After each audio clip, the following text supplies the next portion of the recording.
नमस्ते प्यारे बच्चों, स्वागत है आपका रामरूप शर्मा चैनल पर। मैं हूँ रामरूप शर्मा और ये वीडियो मैं आज लेकर आया हूँ। कुछ अलग तरीके की है और आपको भी आभास हो रहा होगा, आपके अंदर भी दिमाग में बहुत सारे डाउट आ रहे होंगे, आपके पेरेंट्स के अंदर भी दिमाग में बहुत सारे डाउट आ रहे होंगे। तो उन्हीं डाउट्स के लिए मैं आपको थोड़ा सा पाथ बताने के लिए, रास्ता बताने के लिए, इन सब चीजों के कंक्लूजन लाने के लिए, क्या हो सकता है क्या नहीं हो सकता है, ये सब के लिए ये मैं वीडियो लेके आया हूँ। तो इसे आप जरूर देखें, अपने पेरेंट्स को भी दिखाएं और आपके आगे के लिए फ्यूचर प्लान के लिए, यानी कि जो सेशन 2021 और 22 के लिए भी, और ये जो एग्जाम बचे हुए पड़े हैं, उसके लिए भी आपके लिए बहुत हेल्पफुल होगा। चलिए चलते स्टार्ट करते हैं कि आपने कल नोटिस पढ़ा होगा, सर्कुलर पढ़ा होगा, न्यूज पे देखा होगा कि दिल्ली में भी स्कूल क्लोज कर दिए गए, स्कूल कॉलेज सब क्लोज कर दिए गए फर्दर नोटिस के लिए। अब पिछले साल वाली चीजें याद आ रही हैं, फर्दर नोटिस। और फिर फर्दर नोटिस के लिए हम रोज रोज न्यूज चैनल को या वीडियोस को या नोटिस को या ऑफिशियल वेबसाइट को देखते रहते थे। पर एक बारी फर्दर नोटिस बोलकर फिर एक महीने के लिए सब चीजें बंद हो जाती थी और चेक करते करते फिर पता लगता था कि 30 तारीख को फिर वही चीज एक्सटेंड हो गई। तो वो सब चीजें रिपीट होती चली जा रही हैं, ठीक है ना। नंबर ऑफ केसेस ओबियसली बढ़ रहे हैं, गलती किसी की नहीं है।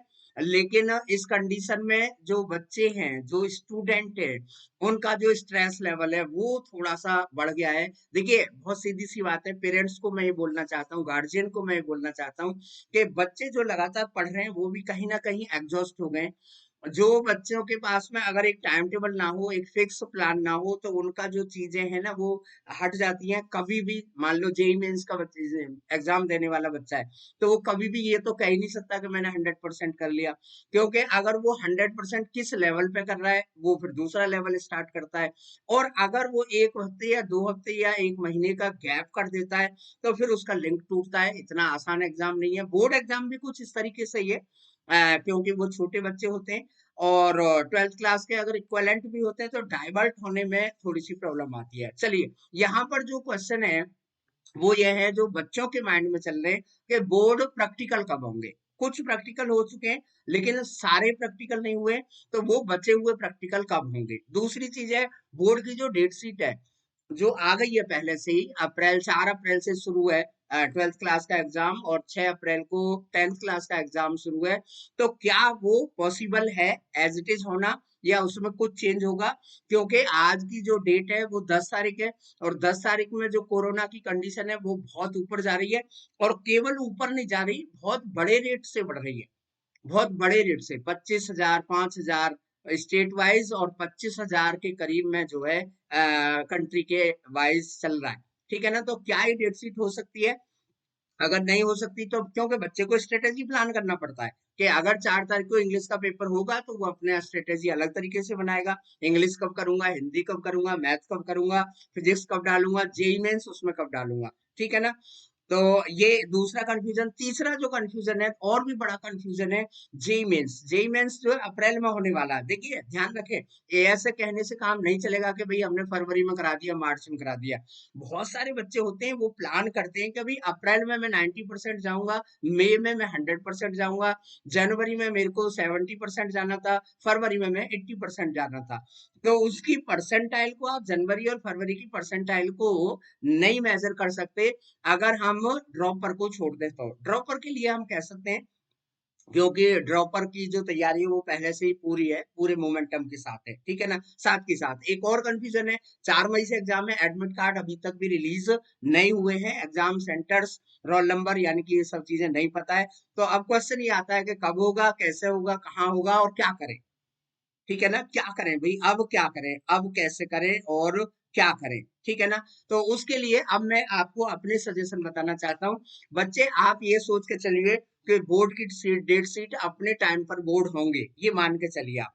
मान के इसलिए चलिए क्योंकि उसी के अकॉर्डिंग आप तैयारी करती रहिए। ठीक है ना। जेई मेंस का एग्जाम 90% से भी ज्यादा परसेंट पर होने के पूरे पूरे चांस है। तो जेई मेंस वाले तो स्टिक हो जाएं, क्योंकि एक दिन की बात होगी वो, या 2 या 3 दिन की बात होगी, उसे मैनेज किया जा सकता है, लेकिन डिपेंड करेगा कोरोना की कंडीशन अब आगे कैसे एक्सेलरेट होगी, या फिर वो नीचे आती है या कुछ कंट्रोल होता है, ठीक है ना?